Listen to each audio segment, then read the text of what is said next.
한 절씩 번갈아가면서 읽도록 하겠습니다. 이때로부터 예수 그리스도께서 자기가 예루살렘에 올라가 장로들과 대제사장들과 서기관들에게 많은 고난을 받고 죽임을 당하고 제3일에 살아나야 할 것을 제자들에게 비로소 나타내시니 베드로가 예수를 붙들고 항변하여 이르되 주여 그리 마옵소서 이 일이 결코 주께 미치지 아니하리이다. 예수께서 돌이키시며 베드로에게 이르시되 사단아 내 뒤로 물러가라. 너는 나를 넘어지게 하는 자로다. 내가 하나님의 일을 생각하지 아니하고 도리어 사람의 일을 생각하는도다 하시고 이에 예수께서 제자들에게 이르시되 누구든지 나를 따라오려거든 자기를 부인하고 자기 십자가를 지고 나를 따를 것이니라. 누구든지 제 목숨을 구원하고자 하면 잃을 것이요 누구든지 나를 위하여 제 목숨을 잃으면 찾으리라. 아멘. 아멘. 십자가의 길이라는 제목으로 함께 말씀을 나누겠습니다. 오늘은 제수요일입니다. 제수요일은 부활절을 맞이하기 전 40일간 예수님의 삶과 그 십자가의 모습을 함께 묵상하면서 따라 걷는 영적인 여정입니다. 주일을 제외한 40일이죠. 믿음의 본질을 다시 되새기고 우리 가운데 있는 죄악된 모습을 다시 한번 주님 앞에 기도하면서 쓸려 보내는 그러한 시간입니다. 올해 예수님과 함께 더욱더 살아있는 동행, 행복한 사귐이 있는 사순절이 될 수 있기를 간절히 바랍니다. 그래서 제수요일부터 시작되는 사순절 기간에는 우리의 신앙을 다시 한번 객관적으로 직시하고 점검하고 우리 가운데 있는 연약한 부분들 또 절제하지 못했던 부분들을 말씀 안에서 새롭게 하는 그런 결단이 있는 시간들이거든요. 그래서 우리 교회에서도 여러분 잘 아시다시피 이제 릴레이 금식 기도가 시작됩니다. 우리 해당되는 요일에 우리 교회 온 공동체가 함께 금식하면서 또 릴레이로 기도하면서 우리의 신앙을 점검해 보았으면 좋겠습니다. 릴레이로 금식할 때 그 금식한 그 하루의 밥값 정도는 우리가 함께 모여서 우리의 경건을 위해서 힘쓸 뿐만 아니라 우리 공동체 가운데 어려우신 분들을 좀 돕는 일을 좀 했으면 좋겠습니다. 여러분 적극적으로 온 교회가 함께 참여해 주시기를 바랍니다. 오늘 본문의 내용은 베드로와 예수님과의 대화 내용이죠. 십자가로 향하는 때에 나눈 대화이기 때문에 예사스럽지 않은 내용이 등장합니다. 첫 번째 순환 예고라고 이야기를 합니다. 순환 예고, 내가 장차 고난을 당할 것이고 죽임을 당할 것이다 라고 예수님께서 우리 살아계실 때 제자들에게 3차례에 걸쳐서 이야기를 하시죠. 그 가운데 첫 번째 있었던 이야기입니다. 고난을 받고 죽을 거라고, 그리고 죽은 이후에는 다시 3일 만에 다시 살아날 거라고 이야기를 하죠. 이 말을 들은 베드로가 예수님을 혼내죠. 리비욱, 혼내다, 그러면 안 된다 라고 이야기를 하죠. 그러다가 어떻게 됩니까? 예수님께 더 혼나죠. 사단아 물러가라, 하나님의 일을 너는 사람의 일로 여기고 있다 라고 이야기를 하십니다. 베드로는 나름 아쉬움과 그 선한 뜻에서 한 말이지만 그것은 하나님의 뜻과는 전혀 상관없는 지극히 인간적인 생각이고 사단의 유혹이 담긴 말이다라고 이야기를 하시는 겁니다. 그러면서 그때 하신 말씀이 오늘 본문 말씀이죠. 25절 함께 읽어볼까요? 누구든지 제 목숨을 구원하고자 하면 잃을 것이요 누구든지 나를 위하여 제 목숨을 잃으면 찾으리라. 24절 말씀 보면 누구든지 나를 따라오려거든 자기를 부인하고 자기 십자가를 지고 나를 따를 것이니라. 자기 십자가를 지고 나를 따를 것이다. 나를 따르는 길은 나처럼 십자가의 길을 가는 것이다. 세상의 관점으로 볼 때 죽으러 가는 길이다. 죽으러 가는 길이다. 사실 예수님이 평생의 공생의 기간 동안에 보여주신 길이 바로 그런 길이었습니다. 공생이 시작할 때 40일 금식 기도한 이후에 즉시 그 직후에 사단이 나타나서 시험을 하죠. 시험 내용 기억나십니까? 3가지였습니다. 첫 번째, 40일 금식 기도한 직후였으니 얼마나 배고파요? 이 돌을 가져다가 떡을 만들어서 먹으라도 할 수 있잖아 라고 이야기합니다. 또 나에게 절하면 이 세상 모든 천하의 영광 모든 명예를 내가 너에게 주겠다. 세 번째는 성전에서 뛰어내려라. 그러면 성경에서 이야기하잖아. 그 하나님의 아들은 천사들이 와서 이렇게 받쳐줄 거야. 얼마나 영광스러운 모습이야. 능력 보여줄 수 있는 기회잖아. 이 떡과 절과 성전 이 모든 것들은 인간이라면 누구나 성취하고 싶은 겁니다. 풍요로우며, 떡은 풍요로우며 부족하지 않는 안정감이죠. 또 명예, 그리고 세상을 다 아우를 수 있는 영광과 능력, 이 얼마나 다 갖고 싶어 하는 것입니까? 이것이 세상 사람들이 이야기하는 성공, 성취라고 이야기할 수 있어요. 사실 이런 것은 인간들의 가장 궁극적인 목적이라고 이야기할 수 있죠. 사단은 예수님에게도 이 세상에서 이런 성취를 이루는 삶을 살라고 유혹하고 있는 것입니다. 따지고 보면 사단이 말하고 있는 이런 일들은 저와 여러분 같은 일반 사람들에게는요 유혹이 될 수 없습니다. 왜요? 우리는 돌로 떡을 만들 수가 없어요. 뛰어내려도 살 수 없어요. 하지만 예수님께는 시험이 될 수 있었습니다. 왜요? 예수님은 그렇게 하실 수 있는 능력이 계신 분이었기 때문에, 그렇게 할 수 있는 하나님이었기 때문에 유혹이 될 수 있었던 거예요.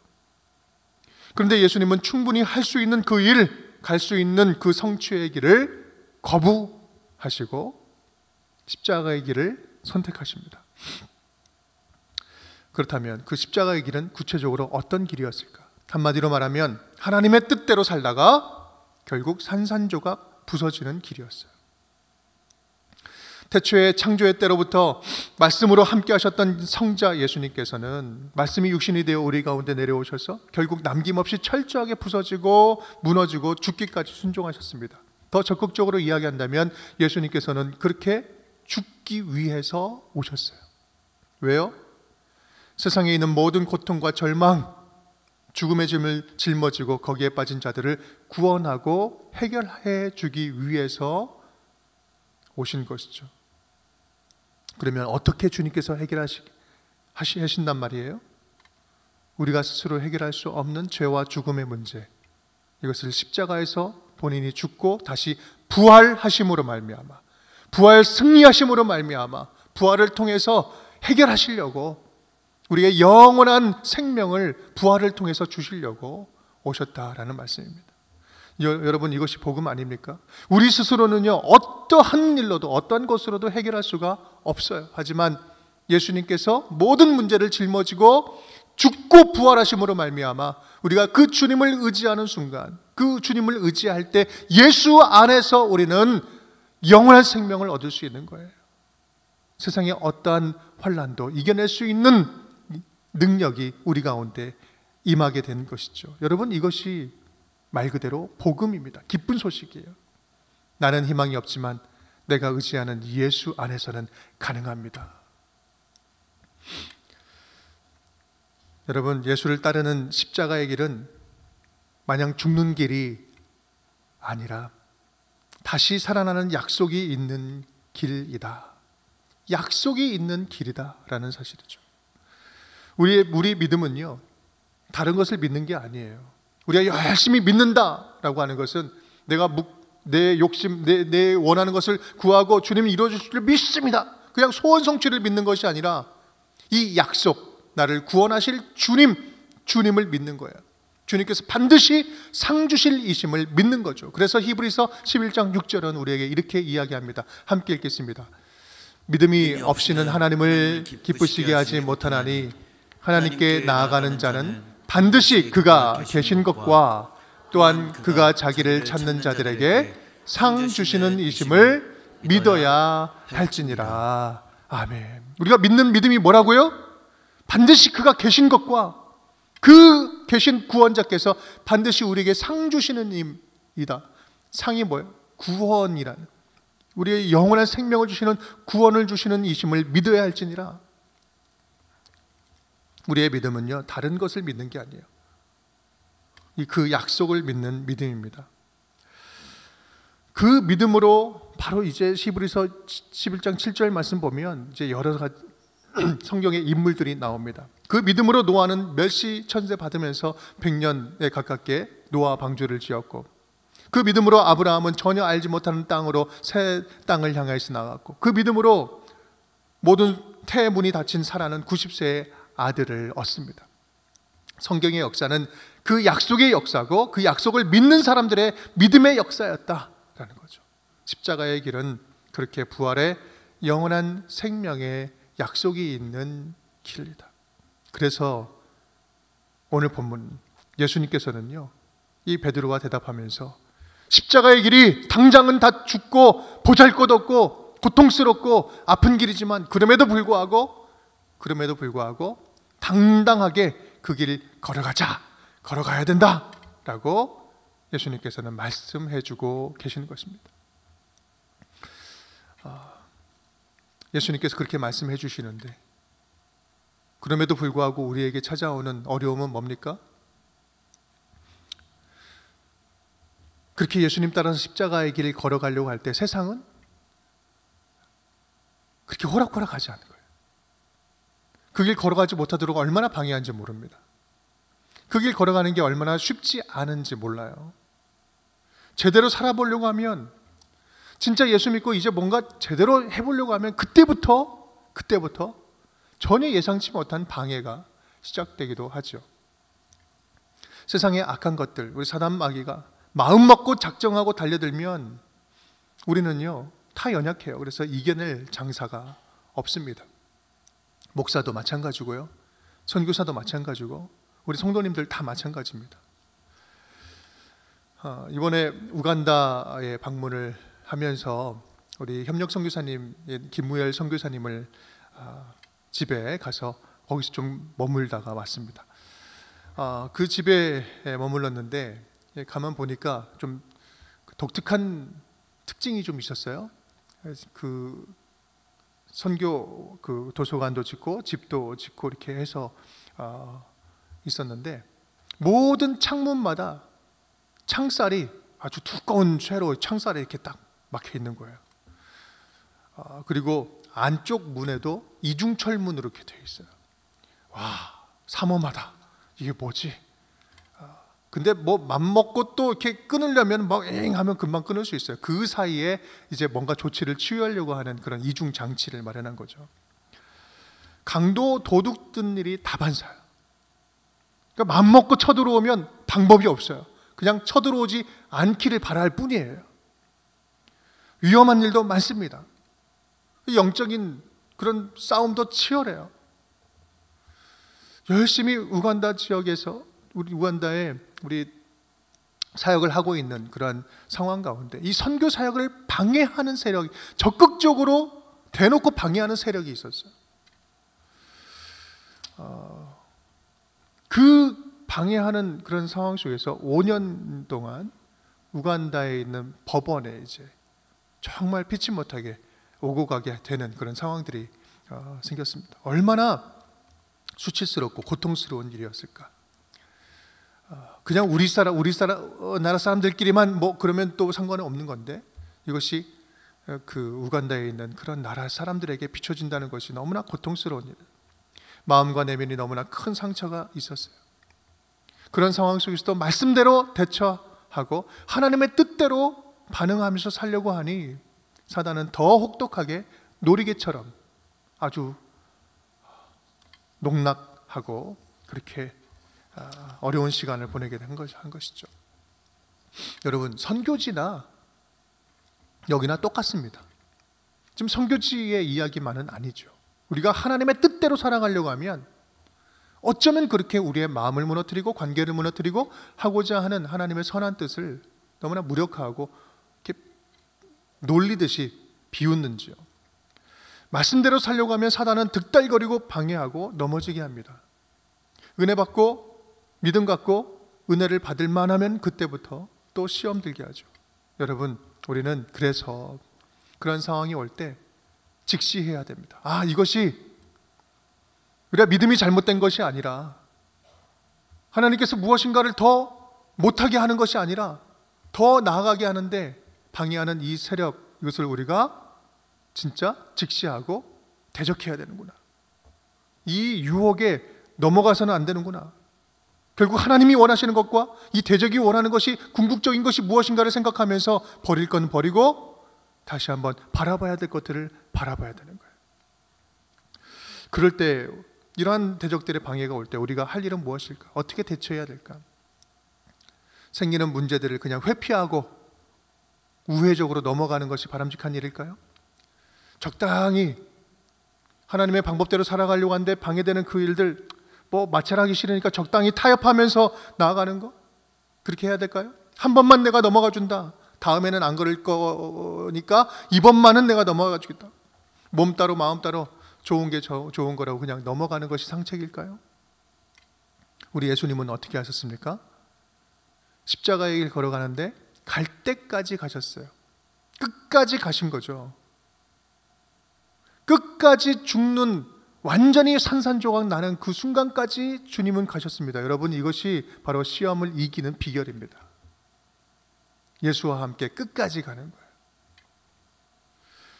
죽을 뻔한 위험한 길을 가신 게 아니에요. 죽으신 길이에요. 기다리던 죽음을 더 지나쳐서 가셨어요. 예수 그리스도의 십자가는 철저한 죽으심이었습니다. 죽을 뻔한 길이 아니었어요. 죽을 만큼 위험한 길이 아니었어요. 죽음을 지나간 길이었어요. 십자가에 달리실 때 육체만 달려 돌아가신 것이 아니라 모든 감정도 철저하게 다 죽으셨어요. 짓밟히고 죽으셨습니다. 자존심도 짓밟히고 죽었어요. 사람들로부터 배신당하면서 관계도 다 산산조각 나고 죽고 완전히 벌거벗겨진 모습으로 모든 수치를 안고 완전히 죽으셨습니다. 어쩌면 나를 따르려거든 자기 십자가를 지고 따르라 라는 말씀은 적어도 이 믿음만큼은 십자가의 예수처럼 죽을 각오로 믿고 따라야 되는 거 아니겠느냐라는 말씀 아닐까요? 예수 그리스도를 믿고 따름에 있어서 세상 앞에 적당히 회피하고 타협하는 것이 아니라 어떤 상황이 온다 할지라도 하나님의 자녀라면 하나님의 자녀답게 살기를 포기하지 말면서 살아가야 되는 거 아니겠느냐? 여러분, 자기를 부인하고 자기 십자가를 지고 따르라. 여기서 자기를 부인하라 라는 말은 뭘 부인하라는 말일까요? 예수 그리스도 없이 살던 나, 예수 없이도 충분히 잘 살 수 있다고 생각하던 예전의 나를 부인하고 예수 안에서 새롭게 된 나를 사랑하라. 예수 안에서 새롭게 발견된 진짜 나답게 하나님의 자녀인 하나님의 자녀로 예수 그리스도의 사람으로 사람답게 살아가자. 바로 그것이 자기 십자가를 지고 예수를 따르는 삶 아니겠습니까? 그런 마음으로 하나님의 자녀답게 세상을 살면서 죄와 불의와 타협하지 않고 그렇게 예수와 함께 살다가 손해보고 무시당할지라도 주님이 주시는 힘만을 위로 삼아서 살아가는 것, 꿋꿋하게 살아내는 것, 그것이 바로 주님이 원하시는 십자가의 길, 우리에게 말씀하시는 십자가의 길 아닐까요? 우리 우간다 선교사님, 우리 김 선교사님 이야기를 좀 더 드리면서 마치고자 합니다. 우간다 김무혜 선교사님은 신학교, 모든 민족 선교회, 모든 민족 신학교가 우간다에 있습니다. 그곳에서 교수 사역으로 2007년도부터 2021년도까지 한 15년 정도 아주 성실하게 몸바쳐서 헌신을 했습니다. 그런데 앞서 말씀드린 것처럼 선교를 적극적으로 방해하는 자들에 의해서 억울한 일들이 많이 쌓이면서 그쪽 사역이, 선교 사역이 무너지게 됐어요. 힘들어지게 됐어요. 그 사역을 그만두는 그런 상황에까지 지금 이루어지게 됐습니다. 결국 다 포기해버리게 되는 그런 상황이 될 때 그곳에서부터 한 1시간 정도 떨어진 그 시골 지역에 어린이 도서관 사역을 하게 되는 그 일들이 생기게 되었어요. 할 기회가 생기고 기도하게 되었습니다. 그런데 그러한 마음과 그러한 뜻은 주님께서 허락해 주셨는데 당시 땅도 없고 건물도 없고 자원도 모두 아무것도 없는 상황이었어요. 기도하면서 이것이 맞는 길인지 묻고 구하고 기도하며 나아가는 가운데 일이 맡길 때마다 기적과 같은 일들로 채워지면서 하나씩 그때 하나님이 부어주시는 은혜로 15개월 만에 완공이 됩니다. 그 가장 친한 사람들, 그쪽 상황을 잘 아시는 전문가들이 그 앞에 계획들을 쭉 이야기를 듣더니 이것은 최소한 아무리 빨라도 5년은 걸립니다라고 이야기했던 그 일들인데 15개월 만에 모든 것이 다 기적처럼 다 채워졌어요. 이루어진 거예요. 우간다의 기적 중의 기적이라고 이야기할 정도로 그렇게 되었습니다. 지금은 제가 현지 가서 함께 이제 보니까 시골 지역이에요. 아이들도 밥이 없어서 학교를 등록하지 못하는 애들도 있고, 더 심각한 것은 학교가 있긴 있어도 선생님들도 제대로 없어요. 학생들은 있는데 선생님들이 수급이 되지 않습니다. 정말 교육적으로 열악한 그 지역인데, 그곳에 우리 영상으로 잠시 보셔서 아시겠지만 너무나 좋은 환경으로, 너무나 멋진 모습으로 누구나 와서 책을 보고 성경도 읽고 또 말씀을 배울 수 있는 그런 환경을 만들어서 주중에 아이들로 하여금 계속해서 복음의 말씀을 듣도록 하는 그러한 사역을 이제 해 나가게 되었습니다. 얼마나 멋지게 하나님께서 그 사역을 이루어 가시고 선교사님을 통해서 일하시는지 그 모습을 볼 수 있었습니다. 정말 억울하고 정말 고통스럽고 당장에 아무것도 보이지 않는 것 같은 그런 절망스러운 그 상황 속에서, 그럼에도 불구하고 예수님께서 걸어가신 그 십자가의 길, 그 끝에 약속이 있다는 그 사실 하나만 믿고 자기의 인생을 던지고 헌신하면서 나아가는 그 선교사를 통해서 우리 하나님께서 얼마나 멋지게 사역을 해나가시는지, 그 인생을 얼마나 약속이 있는 존재로 존귀하게 높여 가시는지, 그리고 하나님께서 오늘도 그렇게 일하고 계시는지 그 현장의 모습을 통해서 발견할 수 있었습니다. 사랑하는 여러분, 예수님을 따르는 십자가의 길은요, 괴롭습니다. 쉽지 않습니다. 너무 추상적으로 느껴지십니까? 예수님 따르는 그 길, 십자가의 길, 제가 볼 때 십자가의 길이라는 제목으로만 여러분 적어도 한 30년 신앙생활 했으면 15번은 들었을 거예요.